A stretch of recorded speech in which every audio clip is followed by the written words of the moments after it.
Bismillahirrahmanirrahim. Assalamualaikum warahmatullahi wabarakatuh. Alhamdulillahirabbil alamin. Alhamdulillahilladzi arsala rasulahu bil huda wa dinil haq liyuzhirahu 'alad dini kullihi wa kafa billahi syahida. Asyhadu an la ilaha illallah wahdahu la syarikalah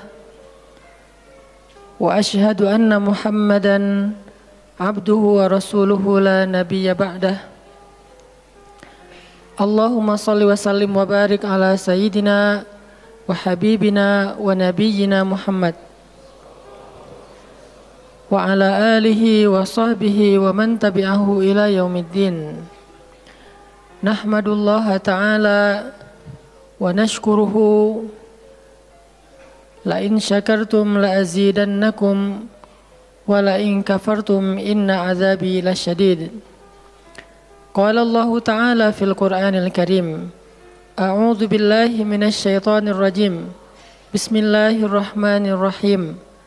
Wal 'asr innal insana lafi khusr illa alladhina amanu wa 'amilus shalihat wa tawasaw bil haqq wa tawasaw bis sabr. Wa qala ta'ala alam nashrah laka sadrak wa wada'na 'anka wizrak alladhi anqadha dhahrak wa rafa'na laka dhikrak fa inna ma'al 'usri yusra inna ma'al 'usri yusra fa idza faraghta fansab wa ila rabbika farghab. Shadaqallahul azim.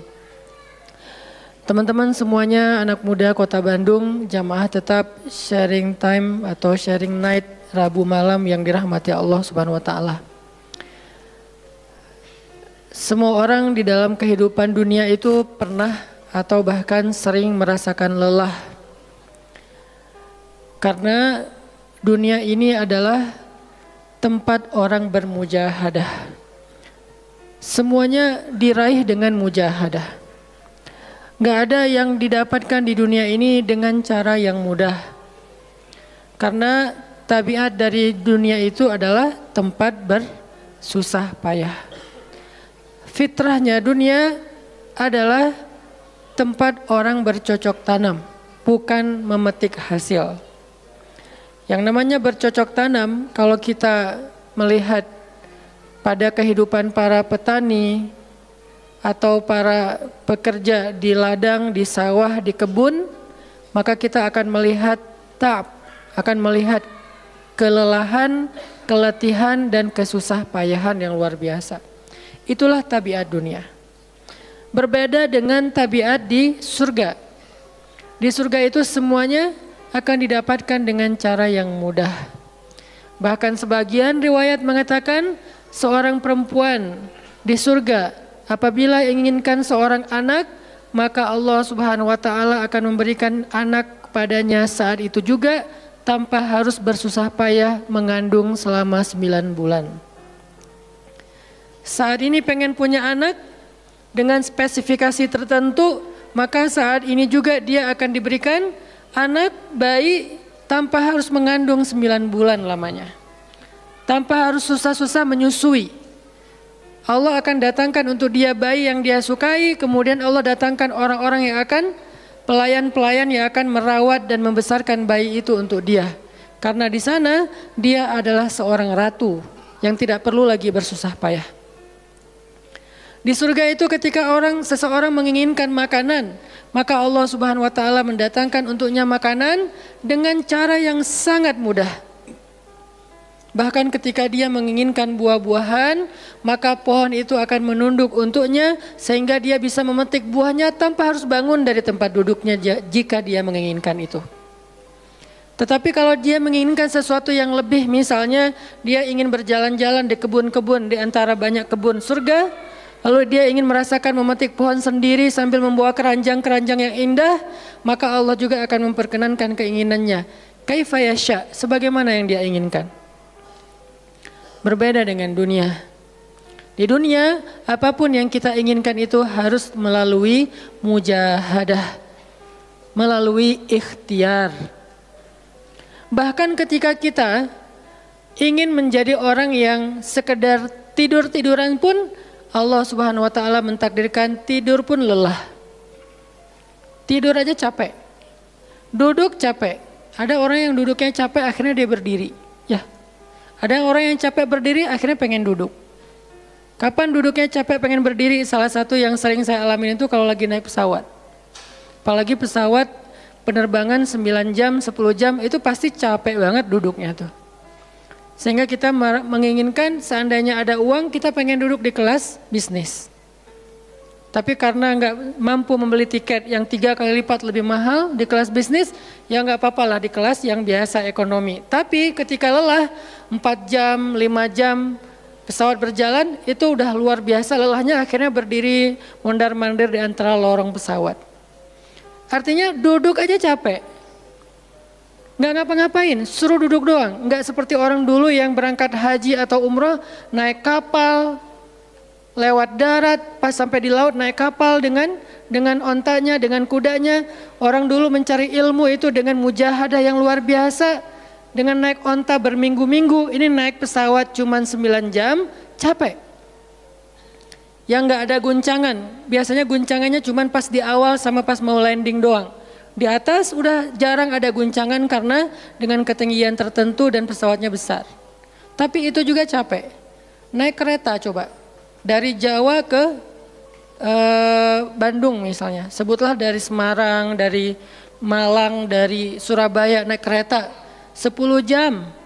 Itu aja capek. Nggak usah jauh-jauh, Bandung Jakarta aja 3,5 jam. Itu pun capek. Atau kita naik mobil, nggak perlu nyetir. Pakai online, duduk aja di belakang atau di sebelahnya si driver. Perjalanan setengah jam dari tempat kerja kita ke rumah atau dari rumah ke tempat kerja, ke kampus, ke sekolah gitu. Itu aja capek. Artinya dunia itu memang kayak gitu tabiatnya teman-teman. Tabiat dari dunia itu adalah lelah. Sehingga kalau ada orang yang menghindari capek dengan tidak ngapa-ngapain, itu hal yang agak klise dan naif. Bagaimana dia bisa menghindari lelah? Bagaimana dia bisa menghindari ta'ab? Bagaimana dia bisa menghindari bosan? Bagaimana dia bisa menghindari dalam keadaan susah payah? Sedangkan dia masih berada di sebuah tempat, bumi, dunia yang tabiatnya memang tempat bersusah payah dan lelah.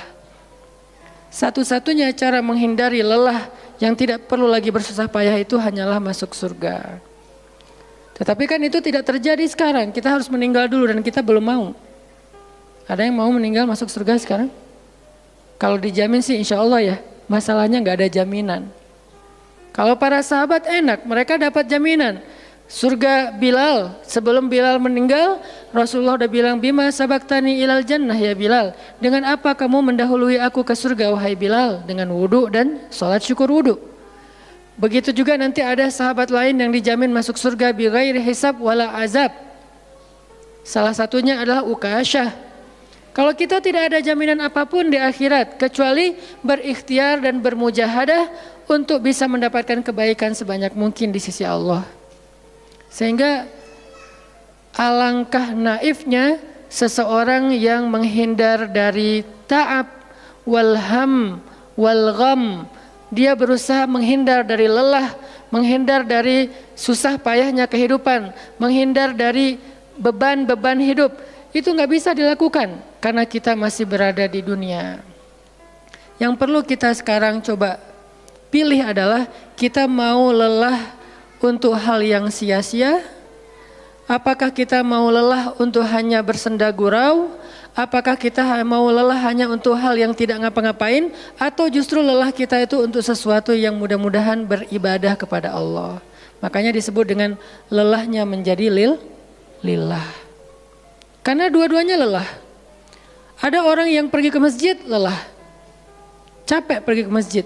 Tapi ada juga orang yang berbuat dosa, itu juga lelah. Memangnya kalau kita beribadah lelah terus berbuat dosa nggak lelah?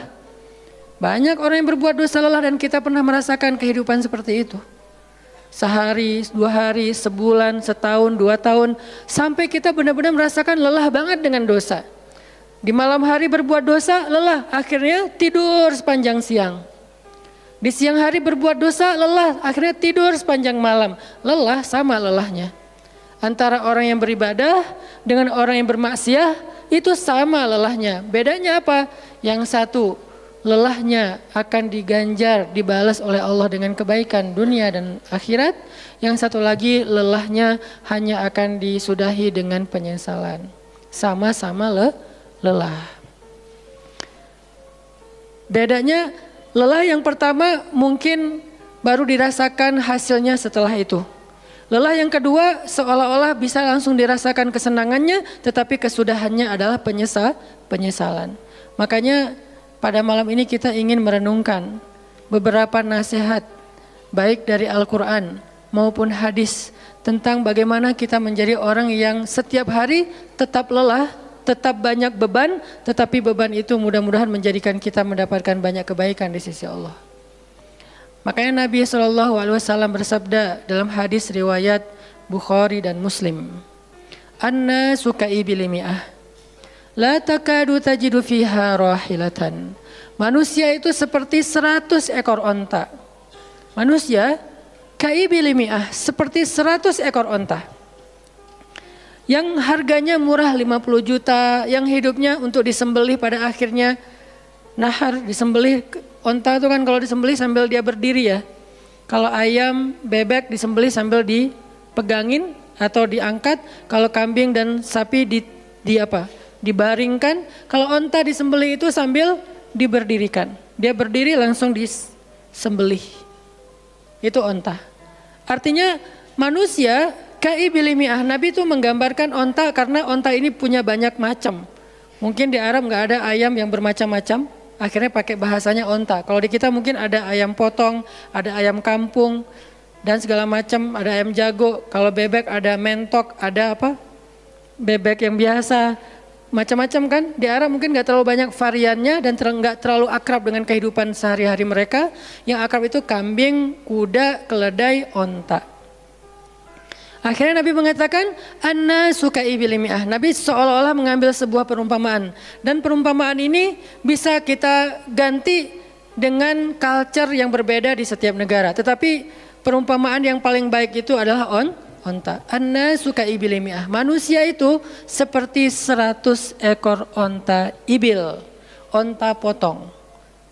Yang hidupnya hanya untuk disembelih oleh tuannya, kemudian dagingnya dimakan atau dijual. Kenapa bisa begitu murahnya? Cuma 50 juta, 40 juta dan berakhir dengan disembelih? Karena onta ini hidupnya tidak istimewa. Dia hidup hanya untuk makan, minum, tidur dan berkembang biak. Cuman itu misi dari kehidupan dia. Makan, minum, tidur, berkembang biak. Udah itu doang. Setiap hari kerjanya makan aja. Lihat hewan ternak ngapain?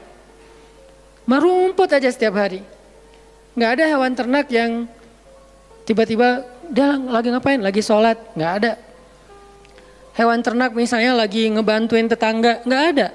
Hewan ternak lagi menjenguk yang sakit. Nggak ada. Hewan ternak yang lagi menyelesaikan hajat saudaranya. Hewan ternak yang lagi dengerin curhat. Nggak ada. Kenapa? Karena tugas misi kehidupan mereka itu cuma diciptakan untuk makan, minum, tidur, berkembang biak, udah. Ini namanya kalau di antara onta namanya ibil. Yang hidupnya itu sesederhana itu. Nggak ada yang rumit, nggak ada yang terlalu berlebihan. Dan an-nasu, manusia secara umum mirip dengan ibil. An-nasu ka'ibili mi'ah. Jadi kalau kita bandingkan dari 100 orang itu hampir semuanya seperti ibil. Misi hidupnya itu hanya untuk dirinya. Gimana caranya biar bisa makan. Gimana caranya biar bisa istirahat dengan nyenyak tidur.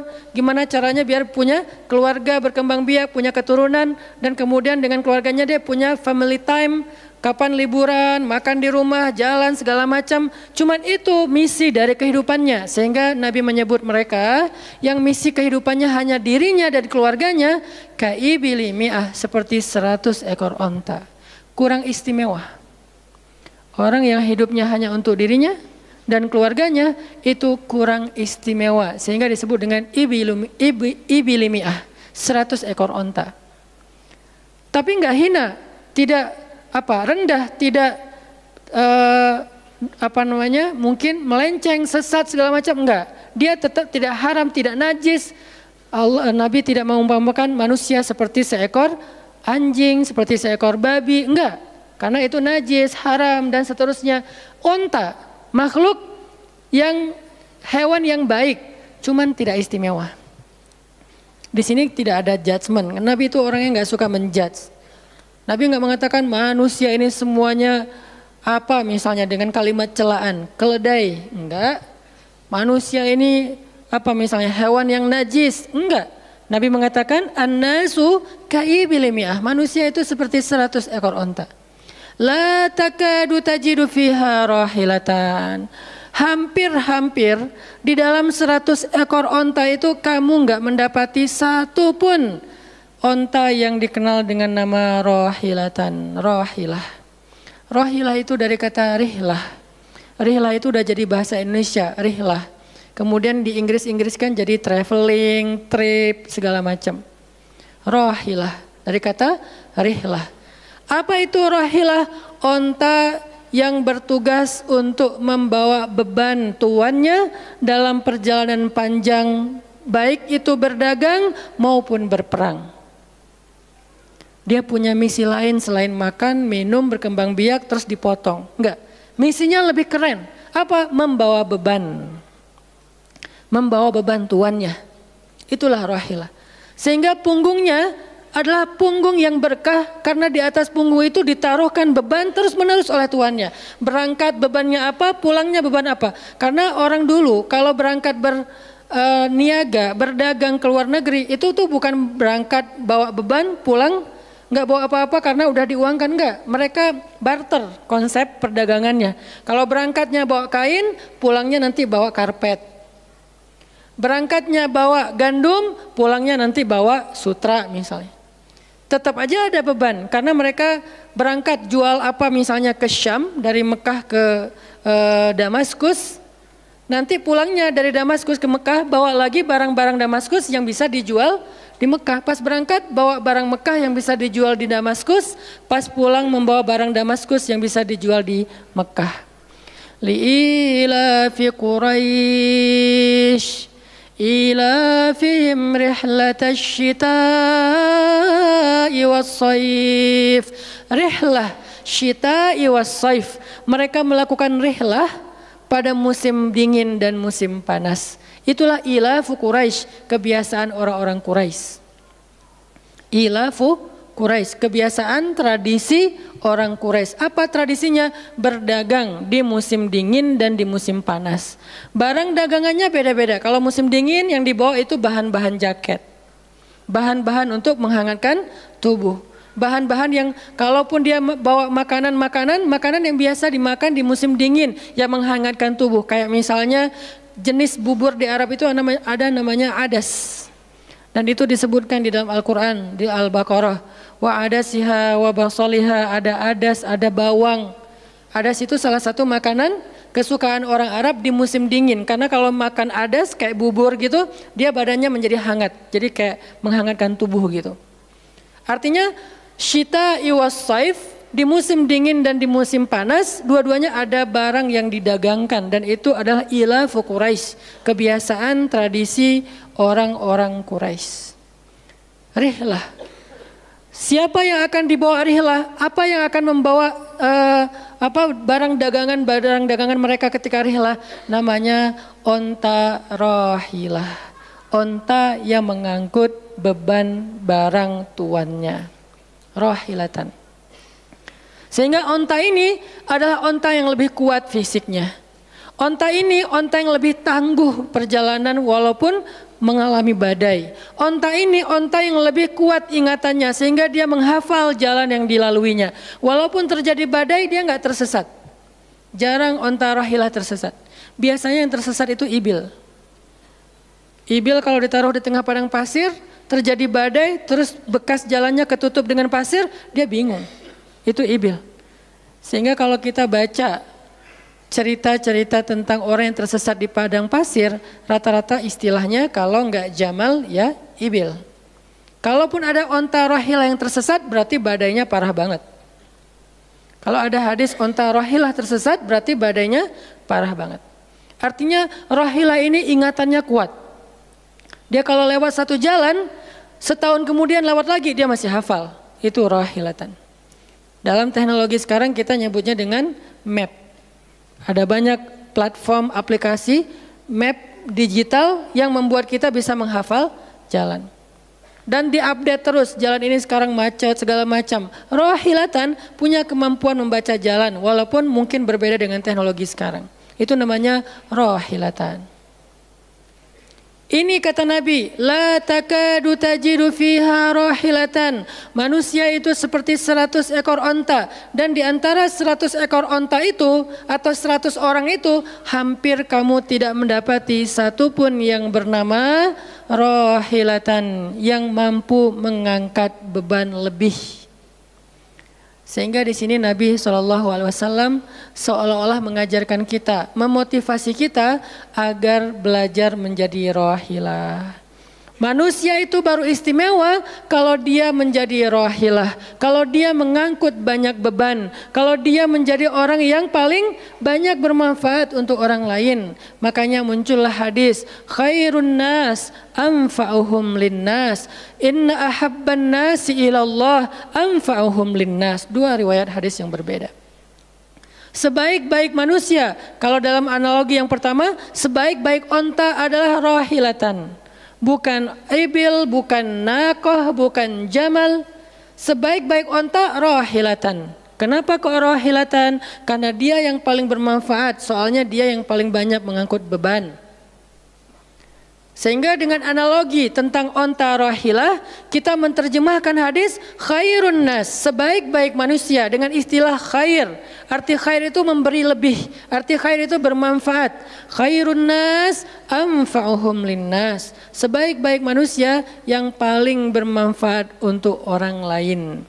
Dalam riwayat yang lain, inna ahabban nasi ilallah, sesungguhnya orang yang paling dicintai Allah di antara manusia, anfa'uhum linnas, yang paling bermanfaat untuk orang lain. Itu yang paling dicintai Allah di antara manusia. Muncul lagi hadis yang mirip, inna ahabbal a'mali ilallah sururun tudkhiluhu ala qalbi muslim. Sesungguhnya perbuatan, amal soleh, aktivitas, pekerjaan yang paling disukai Allah di antara yang kita lakukan dalam kehidupan sehari-hari adalah membahagiakan hati orang lain. Ini semuanya hadis-hadis yang memiliki makna yang sama, yaitu menjadi pengangkut beban. Lelah Ustadz, lelah. Enggak ngangkut beban, lelah juga. Ngangkut beban, lelah juga. Cuman bedanya, orang yang lelah tanpa mengangkut beban, hidupnya penuh dengan keluh kesah, tidak ada yang menghargai, tidak dimuliakan, akhirnya dia ngeluh. Ada kan banyak orang yang ngeluh karena merasa dirinya nggak dihargai orang lain. Tetap aja ngeluh. Ada juga yang ngeluh karena terlalu banyak beban. Padahal dua-duanya sama-sama ngeluh, kenapa nggak memilih yang lebih baik? Memangnya kalau kita nggak ngangkut beban, kita nggak akan berkeluh kesah, ngeluh. Ngeluhnya mungkin bukan capek, ngeluhnya nggak ada yang hargai. Dan itu udah sunnatullah, kalau kita pengen dihargai, pengen dimuliakan, kita harus menjadi orang yang paling rohilah, yang paling banyak ngangkut beban. Nggak bisa kita jadi ibil tapi pengen diperlakukan seperti rohilah, itu nggak bisa. Kita tuh ibil, hidupnya untuk diri sendiri, nggak bantu siapa-siapa, nggak peduli dengan siapa-siapa, harta kita nggak bermanfaat untuk orang lain, pikiran kita nggak bermanfaat untuk orang lain, lisan kita tidak bermanfaat untuk orang lain, wawasan kita tidak bermanfaat untuk orang lain, apalagi tenaga kita nggak bermanfaat untuk orang lain, skill kita nggak bermanfaat untuk orang lain, semua tentang diri kita hampir tidak bermanfaat untuk orang lain, lalu kita ingin dihargai seperti orang yang paling bermanfaat. Ini naif, klise, nggak ada seperti ini, bukan sunnatullahnya. Karena seseorang itu diberi balasan sesuai dengan mujahadah. Al-jaza ala qadril masyaqqah, balasan tergantung susah payahnya dalam berikhtiar. Siapa yang mujahadahnya lebih, maka rewardnya lebih, jazanya lebih. Jadi saya kadang-kadang ngerasa, dulu saya juga pernah merasa kayak gitu. Kenapa kok dia dihormati saya enggak? Kita enggak boleh cemburu tanpa alasan. Seolah-olah misalnya harusnya hormati semua orang dong, enggak bisa.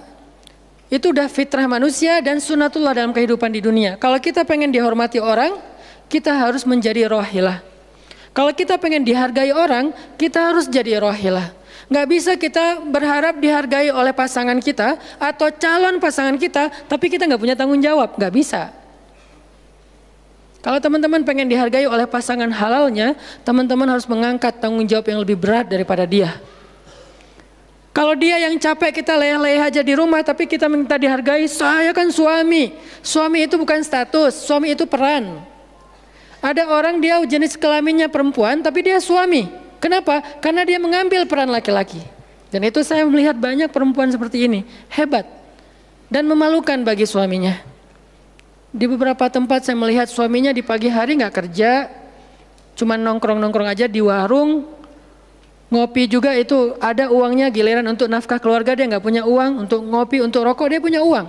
Untuk anaknya nunggak sekolahnya, untuk anaknya makanannya seadanya. Sehingga karena ini udah berjalan bertahun-tahun, akhirnya istrinya udah nggak sanggup lagi berharap kepada dia, minta cerai juga nggak dicerai-ceraikan, akhirnya istrinya ikhtiar sendiri. Istrinya jadi pembantu rumah tangga, istrinya jadi kerja ke luar negeri.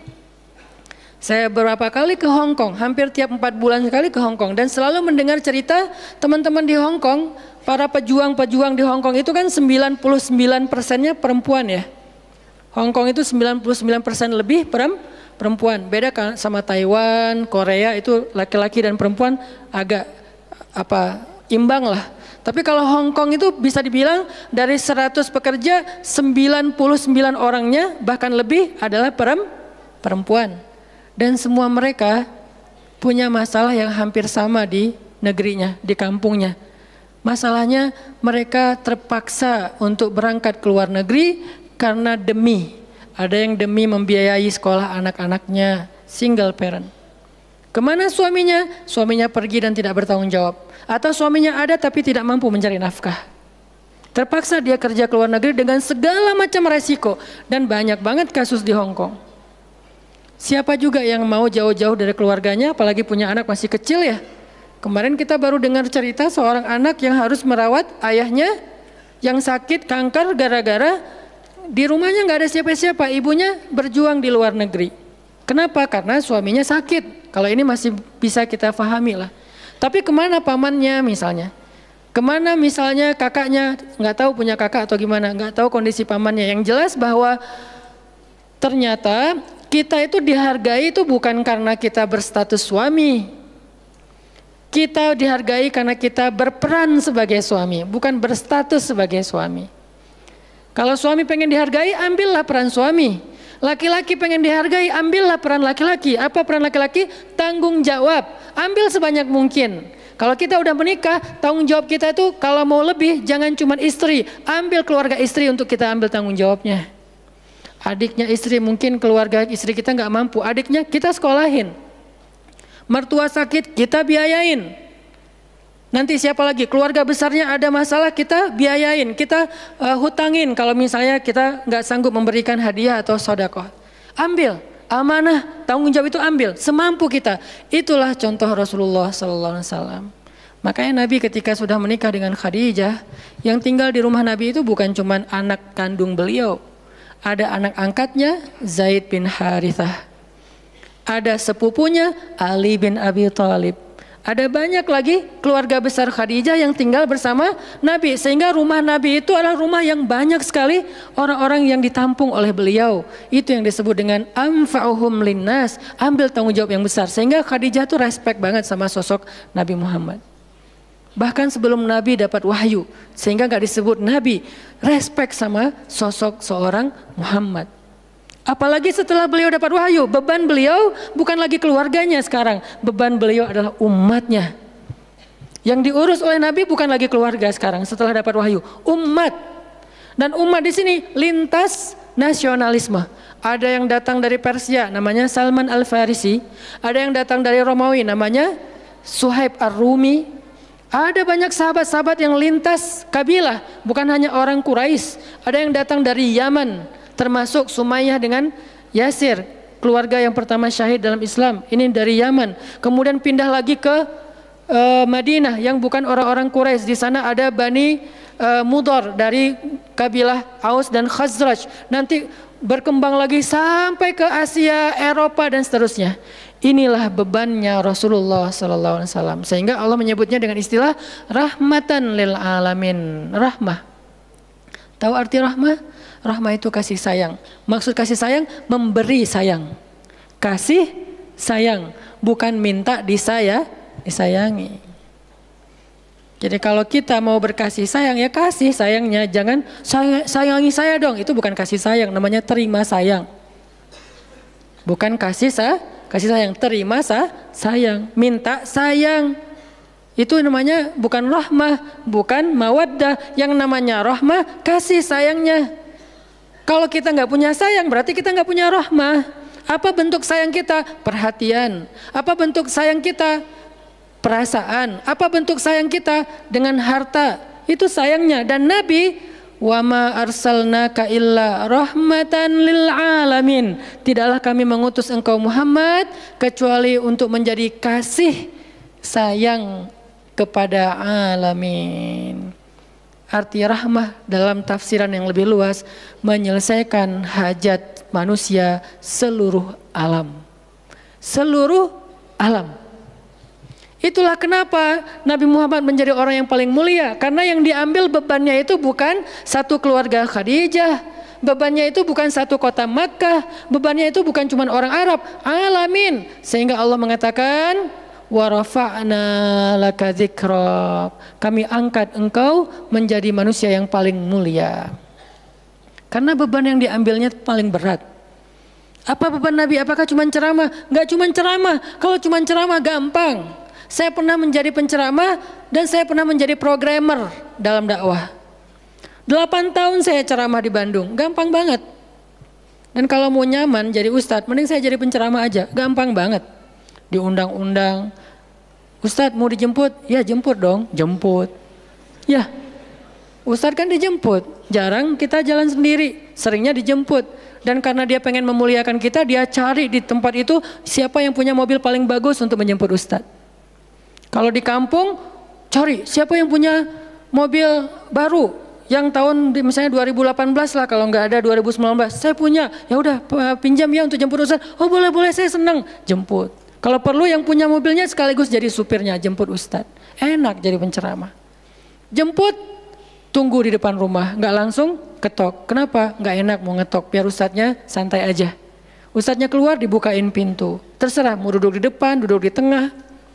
Kalau Ustadznya duduk di tengah, nggak ada yang di sebelahnya, kosong. Mau goler-goler, mau jungkir balik, bebas. Ustadz. Saya pernah ngalamin masa kayak gitu. 8 tahun, mudah banget. Diundang-undang, semua wajah tersenyum. Nggak ada yang cemberut, namanya juga Ustadz. Selamat datang Ustadz, alhamdulillah bisa ketemu sama Ustadz, silakan. Duduk dikasih makanan yang paling baik. Dihidangkan segala macam, minuman aja 5 jenis. Sampai bingung nih mana yang mau diminum. Ustadz mau apa? Kadang-kadang beberapa teman-teman panitia yang sangat udah pro banget nanya. Ustadz itu nanya ke asisten lah atau siapa manajemen, kalau dia punya manajemen. Ustadz itu sukanya makanan apa? Disediakan makanan kesukaan Ustadz. Kalau ke Bandung Ustadz senangnya makan apa? Disediakan makanan khas Bandung kesukaannya Ustadz. Dicari dari restoran terbaik yang ada di kota itu. Ini perlakuan terhadap Ustadz. Nyaman banget kalau ceramah tuh. Ceramah berapa lama? Terserah Ustadz. Kalau lagi mood 3 jam. Kalau enggak lagi mood 45 menit. Ustadz kok ceramahnya cuma sebentar? Saya lelah sekali. Oh enggak apa-apa Ustadz, istirahat ya Ustadz, sehat terus ya Ustadz. Doain. Pulang dianterin. Maaf dikasih amplop, transport segala macam. Kadang-kadang wah ngasihnya cukup untuk 2 bulan makan. Masya Allah enak. Kalau cuman yang disebut dengan rahmatil alamin itu cuman ceramah, itu bukan rahmatil alamin. Walaupun itu salah satu kebaikan. Tapi kemudian setelah 8 tahun saya berdakwah dengan ceramah, saya mengubah konsep dakwah saya menjadi programmer. Memprogram masjid. Al-Latif. Saya ngomong dengan Pak Iman beri saya kesempatan memprogram Al-Latif. Bikin gerakan, bikin dakwah. Bukan masjid yang memprogram, kemudian Ustadz mengisi. Itu salah. Menurut saya Keliru kalau masjid membuat program, ustadz cuma mengisi program itu. Keliru. Ustadz yang program, masjid fasilitasi, nanti insya Allah akan berkah. Alhamdulillah Pak Iman, Ketua DKM Al-Latif sepakat. Ya udah ustadz silahkan, mangga dikasih waktu 2 tahun. Kalau nggak ada perubahan diambil alih. Dalam 2 tahun kita coba program dari awal. Bikin gerakan anak muda, pemuda hijrah lahir waktu itu. Mulai programming, gimana caranya biar masjid rame. Dari yang cuma 20 orang kajian setiap Rabu malam, dari dulu udah Rabu malam. Yang hadir berapa orang? 20 orang. Kalau Persib lagi main, libur. Semua pada nonton. Malah sering lagi libur. Kadang-kadang Persib nggak main. Terus yang main siapa? Yang main Piala Eropa kah, Piala Champion kah, Liga Eropa, Piala Dunia, libur. Akhirnya berkembang pelan-pelan jadi setengah masjid, satu masjid, membludak keluar masjid sampai ke Jalan Cendana. Akhirnya pindahlah ke masjid ini. Kenapa? Karena udah nggak nampung, nggak enak juga dengan tetangga, karena parkirnya kemana-mana. Kan kita pindah ke sini karena Al-Latif nggak nampung. Nah, ketika dakwah berubah menjadi programmer, bebannya beda. Udah nggak kayak dulu, enggak, beda. Pergi taklim, pergi sendiri. Bahkan berkorban dengan harta sendiri, bareng-bareng dengan teman-teman, semuanya lelah. Kita meeting sampai tengah malam. Emangnya gampang membuat tren hijrah? Nggak mudah teman-teman. Kita harus meeting, mikirin. Sekarang tambah lagi beban yang lain. Barisan Bangun Negeri. Para ustadz berkumpul, bikin gerakan bersama. Kita bikin Barisan Bangun Negeri. Dikasih amanah untuk jadi amirnya. Mikirin apa yang harus kita lakukan. Program pertama saya bilang less waste. Isu lingkungan. Kenapa? Kita pengen jadiin masjid sebagai 911. Tapi pelan-pelan, nggak bisa langsung. 911 ini nanti kalau ada masalah di masyarakat, tetangga masjid yang ditelepon masjid. Anak saya sakit, telepon masjid. Ada yang meninggal, telepon masjid. Ada yang pingsan, telepon masjid. Ada yang baru diputusin, telepon masjid. Sampah ini udah darurat. Bandung ini hanya batas deadline penanganan sampah kita kalau kata Pemkot itu sampai 2023. Kalau kita nggak punya alternatif, ini akan jadi masalah besar. Jakarta, saya kemarin ke Jakarta sampai 2022, lebih cepat sedikit daripada Bandung. Artinya mereka hanya bisa menampung sampah sampai 2022. Sisanya kalau nggak ada solusi alternatif, maka akan terjadi masalah besar, tumpuk sampah di depan rumah masing-masing selama nggak usah sebulan, seminggu aja gimana rasanya? Nggak ada yang ngambil sampah di depan rumah kita, seminggu aja.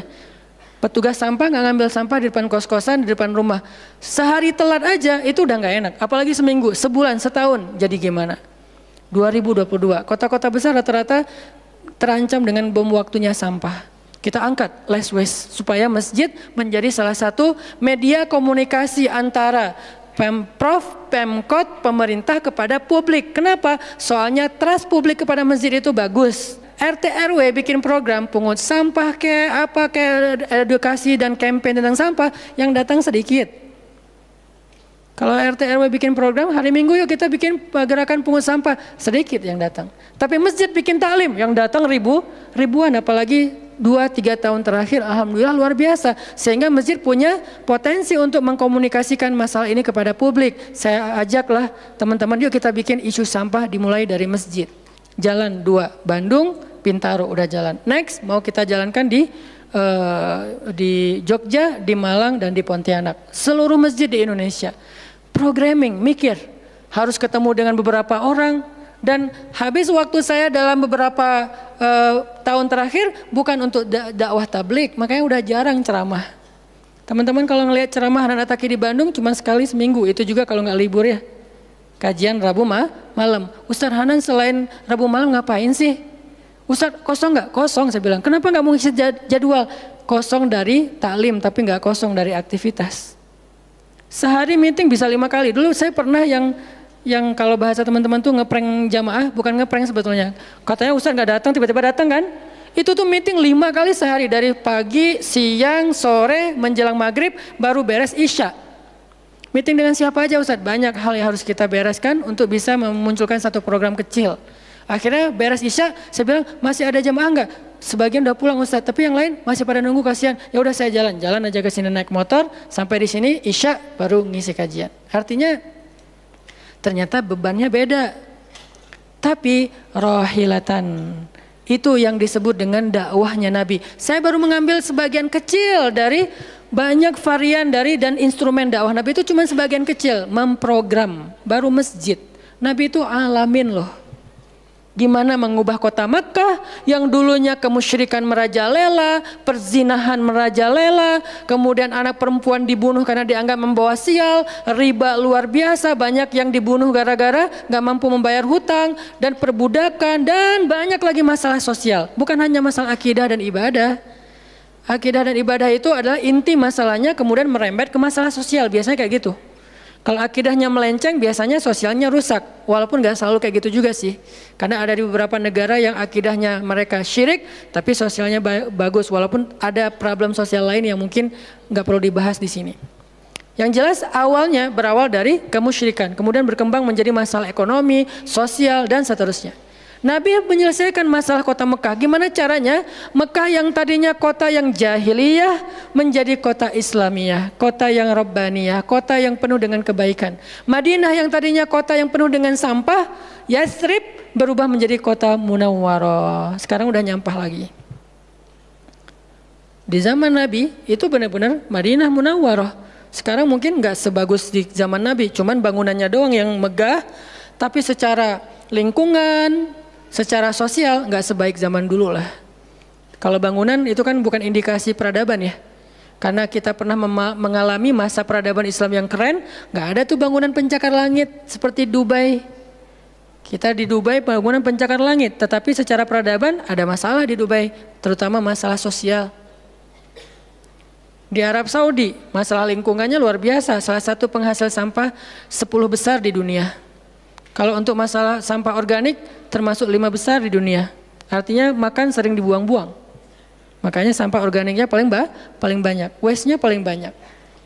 Itu yang diselesaikan oleh Nabi di kota Mekah dan Madinah, kemudian berkembang di kota-kota lain sampai ke Irak, sampai ke Syam, sampai ke Mesir, sampai ke Eropa, sampai ke Turki, sampai ke Afrika, bahkan sampai ke Nusantara. Rahmatan lil alamin. Rahmah bukan cuma ceramah. Kalau ceramah, Nabi lebih jago dari siapapun. Orang siapapun yang berceramah itu kopas dari Nabi kan? Ada yang ceramah nggak kopas dari Nabi? Nggak ada. Kopas dari Nabi Musa? Enggak, kecuali diriwayatkan dari Nabi Muhammad, kemudian baru Nabi Muhammad meriwayatkan dari Nabi Isa dan Nabi Musa. Semuanya kopas, copy paste dari Rasulullah SAW. Artinya kalau mau ceramah, bahan Nabi itu banyak banget. Dan kalau Nabi mau ceramah, yang ngundang pasti banyak banget. Jadilah Nabi dai sejuta umat. Capek pasti setiap hari 5 kajian. Nabi lagi di mana? Lagi di Syam. Sampai 2 tahun ke depan jadwal ceramah penuh. Kalau Nabi mau kayak gitu. Tapi ternyata Nabi bukan cuma ceramah, memprogram umat. Ada yang masalah datang ke Nabi, ya Rasulullah, saya diceraikan oleh suami saya dengan bahasa, kamu bagi saya seperti ibu saya, zihar. Nabi bingung nih, gimana nih zihar? Kok suaminya gitu banget sih sama dia? Ya udah, berarti kamu sudah diceraikan oleh suamimu. Sabar ya, dinasihati, disabar-sabarin sama Nabi. Dia pulang turun ayat surat Al-Mujadalah tentang bab zihar. Ada lagi yang datang rame, dia yang salah, saya yang salah, dia yang salah. Akhirnya didamaikan sama Nabi. Nabi mau takbir nih, pergi ke masjid mau sholat berjamaah, mau takbir. Ya Rasulullah, di Bani Salamah ada masalah, mereka hampir berperang, nggak jadi takbir, pergi ke Bani Salamah menyelesaikan hajat mereka. Datang-datang jamaah udah sholat, Nabi sholat yang jamaah yang kedua. Artinya rahmah, ngambil beban umat. Belum lagi nanti beban umat yang tertindas di antara Bani Israel, di luar negeri, di Yaman, di Syam. Yang Nabi mengutus para sahabat untuk menyelesaikan hajat-hajat mereka. Makanya Nabi mengatakan, siapa yang datang kepada saudaranya untuk menghilangkan masalahnya, maka Allah akan menghilangkan masalah orang ini nanti di akhirat. Makanya beban Nabi itu berat banget teman-teman. Kalau kita baca sirah Nabi, luar biasa, Nabi itu lelah banget. Sampai para sahabat meriwayatkan Nabi itu dulu sebelum dapat wahyu, beliau seger gitu. Setelah dapat wahyu tetap ganteng, tetap keren, karena memang aslinya udah dari sononya keren ya. Cuman udah ada guratan lelahnya tuh terasa di wajah beliau. Lelah banget. Sampai Nabi itu pernah sampai Allah bilang gini, "Fala'allaka bakhi'un nafsaka 'ala atharihim." Hampir saja engkau mencelakai dirimu gara-gara mereka. Apa maksudnya? Kok Nabi hampir mencelakai dirinya gara-gara mereka, itu maksudnya apa? Saking terbebannya Nabi dengan kondisi umat, hampir-hampir Nabi itu sakit keras, hampir-hampir Nabi itu binasa, celaka, meninggal demi mikirin nasib umat. Kayak gitu banget coba. Itu namanya rohilatan. Kita belum sanggup untuk memikul beban umat sedunia. Makanya minimal kalau kita nggak ngambil beban umat sedunia dengan tangan kita, minimal dengan pikiran kita aja. Kita mikir nggak sih nasib Palestina? Atau kita masih nganggap bahwa itu beda negara? Kalau beda negara oke. Apakah kita memikirkan mereka karena kemanusiaan? Masa kita mau bilang mereka bukan manusia? Kan sama-sama manusia. Harusnya kita merasakan apa yang dia rasakan karena kita sama-sama manusia, punya perasaan yang sama. Kalau kehilangan akan sedih, kalau melihat kezoliman juga nggak akan kuat, kalau dizolimi juga akan sakit. Kita mikir nggak tentang Palestina? Kita mikir nggak nasib Suriah? Kita mikir nggak nasib Rohingya? Kita mikir nggak nasib Yaman? Apakah gara-gara kita mikir tentang mereka lantas kita jadi radikal dan teroris? Sejak kapan kita memikirkan nasib orang yang tertindas tiba-tiba jadi radikal?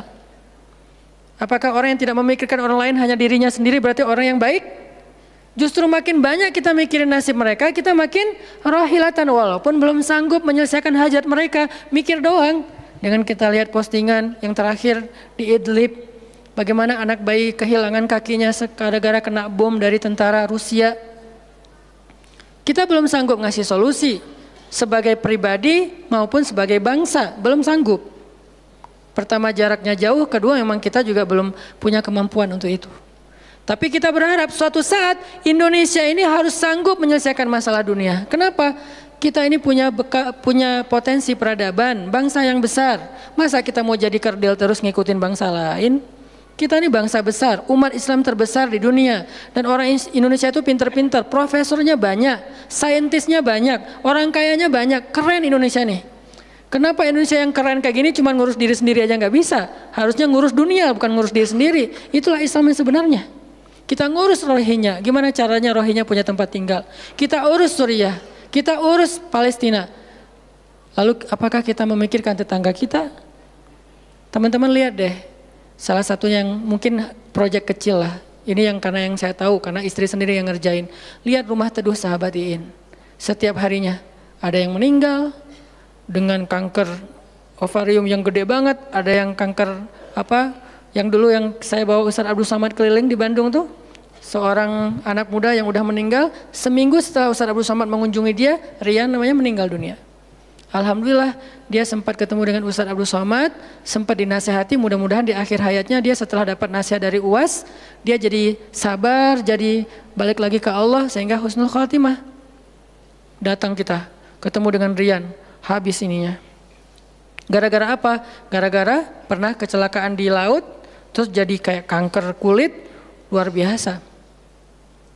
Itu parah banget. Dan itu nggak satu kasus, banyak. Di Jawa Barat aja udah banyak banget, apalagi Indonesia. Apakah kita mau mengambil beban itu? Atau kita bahkan melihat juga nggak mau karena ngerasa nggak kuat, nggak berani. Terus kapan kita kuatnya? Kalau kita nggak kuat, namanya bukan rohilah. Yang namanya rohilah itu harus kuat. Dikuat-kuatin kalaupun nggak kuat. Sudah seberat apa beban yang kita ambil selain, dan itu nggak bisa bahasanya diambil sebagian dibuang sebagian yang lain, enggak. Minimal kalau yang di dekat kita mengambil bebannya sampai menyelesaikan hajatnya dengan harta, mungkin dengan skill, dengan network, dengan minimal dengan sosial media kita repost, ya ada yang bisa bantu ini, enggak. Kalau yang di luar negeri karena kita nggak sanggup menyelesaikan, minimal dengan pikiran dan doa. Kasihan ya mereka, doain terus karena doa kita itu ngaruh. Jangan berpikir mendoakan mereka itu nggak ngaruh itu. Mempercepat datangnya pertolongan Allah. Minimal dengan doa kita, Allah kuatkan hati mereka. Minimal. Dengan doa kita, Allah kuatkan hati saudara kita di Yaman, yang kelaparan, di Syam, di Palestina, di Rohingya, di Turkistan, yang masih dalam campnya orang-orang komunis. Minimal doa kita menguatkan hati mereka. Kan berarti membantu. Ada orang yang ketika dapat musibah, kita datang nggak bisa ngasih solusi, tapi begitu kita nasihati lalu kita doakan, itu udah membantu dia, minimal hatinya jadi lapang. Kemudian kita doakan, dia merasa diperhatikan. Bukankah itu sebuah bantuan? Dan itu rahilah. Semuanya aja yang di luar negeri kita pikirkan, apalagi yang di dalam negeri, semampu kita. Makanya nama barisan kita tuh Barisan Bangun Negeri. Kalau ditanya, apa Ustadz tujuan bikin gerakan Barisan Bangun Negeri? Ya bangun negeri. Masa masih ditanya ya? Karena masih ada yang nanya, ngapain sih tuh ustadz-ustadz ngumpul mau bangun negeri? Itu udah jelas dari namanya juga. Terus santrinya ngapain? Namanya Santri Bangun Negeri. Ustadznya Barisan Bangun Negeri, ada 2 nama. Para guru, saya pelan-pelan pengen ngumpulin para guru-guru yang seleting. Supaya kita barengan. Ngumpulin pelan-pelan. Namanya Barisan Bangun Negeri. Nanti teman-teman yang ngikutin para guru, para santri, namanya Santri Bangun Negeri. Jadi kalau ditanya mau ngapain, mau bangun negeri. Programnya apa? Pertama, program isu lingkungan. Nanti naik lagi isu sosial. Naik lagi isu healthcare, kemanusiaan, kesehatan, dan seterusnya. Kan itu tugas pemerintah, kita nggak mau menyalahkan siapapun, udah capek berdebat. Tugas kita sekarang siapa yang pengen jadi rohilah. Itu yang dilakukan para guru kita sekarang teman-teman di Barisan Bangun Negeri. Mikir, kemarin saya 40 jam nggak tidur. Dari Bandung ke Jogja, di Jogja ada acara, udah beres acara kita ada meeting yang penting banget yang bikin saya sesak sampai sekarang. Itu ada diskusi yang saya tidak bisa sampaikan ke publik. Itu diskusi dari jam 11 malam sampai jam setengah 4 subuh. Kenapa diskusinya sampai malam Ustaz? Karena besok kita semuanya udah pada bubar. Udah pada pulang masing-masing ke negerinya sehingga nggak sempat ketemu. Ketemunya kita cuman malam Selasa. Selasa subuh pesawatnya udah mulai ada yang pesawat jam 5, jam 6, jam 7. Jadi malam itu harus kita selesaikan meeting kita. Meeting lah kita sampai jam setengah 4 subuh. Beres meeting langsung ke bandara. Saya dengan salah satu ustadz ke bandara berdua naik flightnya pas bareng. Belum selesai tadi meetingnya, meeting lagi di pesawat. Dari Jogja ke Jakarta. Di Jakarta saya ketemu dengan beberapa teman-teman yang pengen mendukung program pesantren yang sedang kita dari setahun yang lalu ingin kita buat.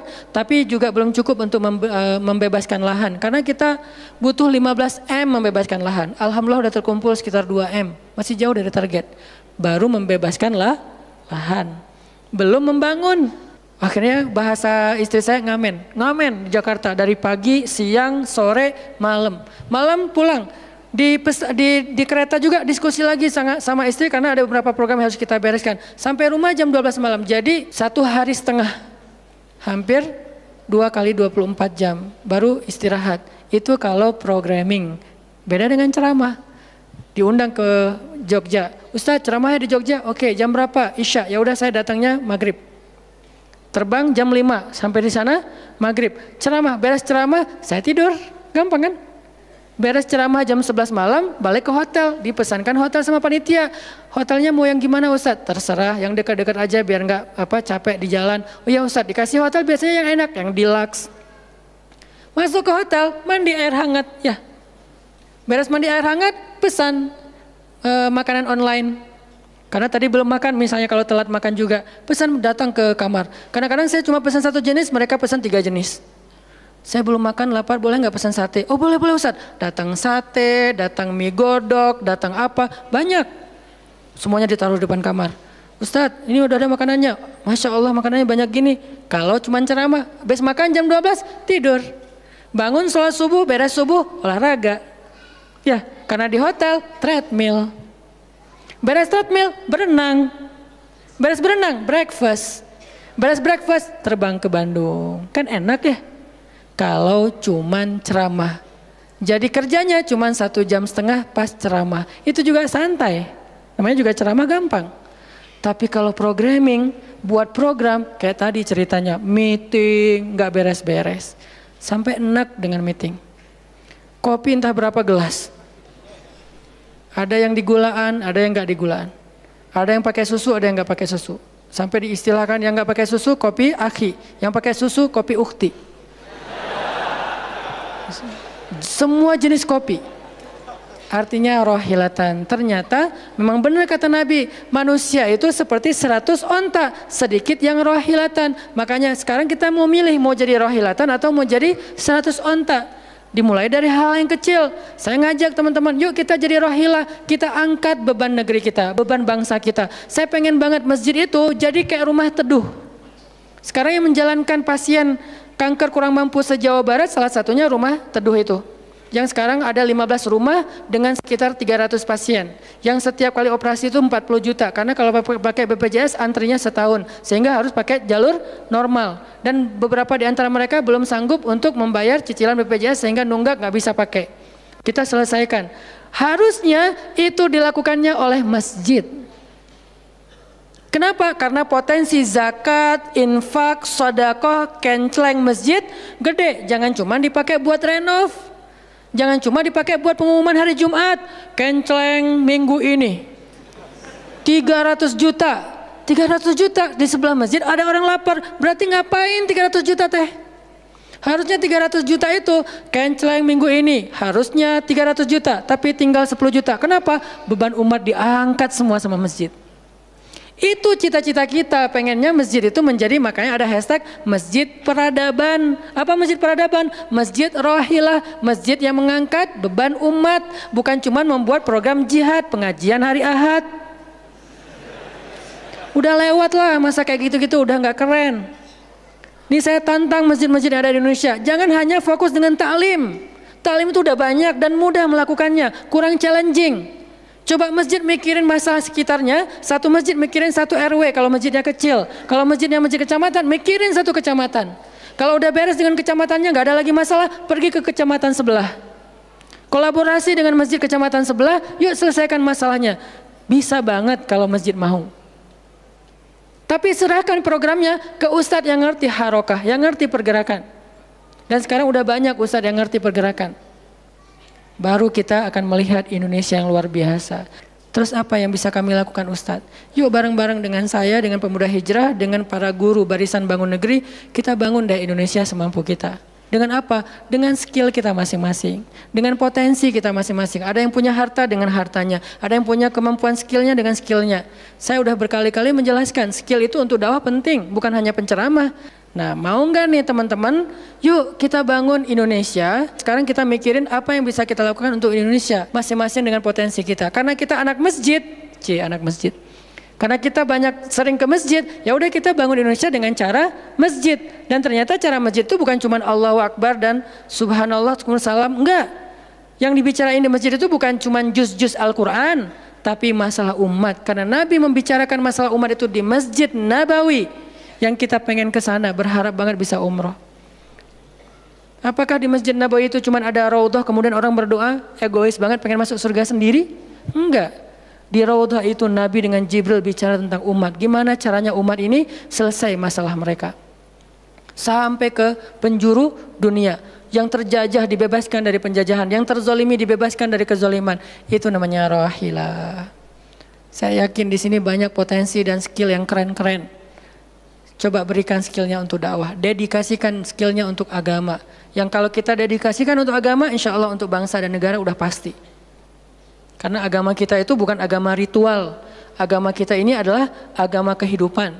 Sehingga yang ada di dalamnya bukan cuma bab sholat, tetapi juga bab orang sakit.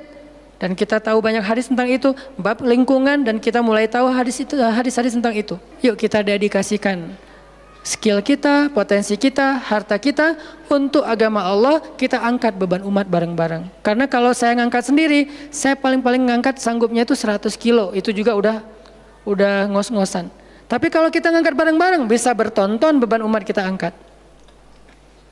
Mudah-mudahan dari kajian mager ini, mudah-mudahan kelak kita bisa menjadi orang yang mudah bergerak, sanggup bergerak, dan geraknya bersama-sama. Barakallahu fikum, billahi taufiq wal hidayah. Allahumma inna nas'aluka ridhaka wal jannah wa na'udzubika min sakhatika wan nar. Allahumma a'inna ala dzikrika wa syukrika wa husna ibadatik. Rabbana habbib ilainal iman wa zayyinhu fi qulubina wa karrih ilainal kufra wal fusuqa wal isyan waj'alna minar rasyidin. Rabbana atina min ladunka rahmah wa hayyi' lana min amrina rasyada. وهيئ لنا من أمرنا رشدا وهيئ لنا من أمرنا رشدا واجعل لنا من كل ضيق مخرجا ومن كل هم فرجا ومن كل عسر يسرا ربنا آتنا في الدنيا حسنة وفي الآخرة حسنة وقنا عذاب النار وصلى الله على سيدنا محمد وعلى آله وصحبه أجمعين والحمد لله رب العالمين والسلام عليكم ورحمة الله وبركاته.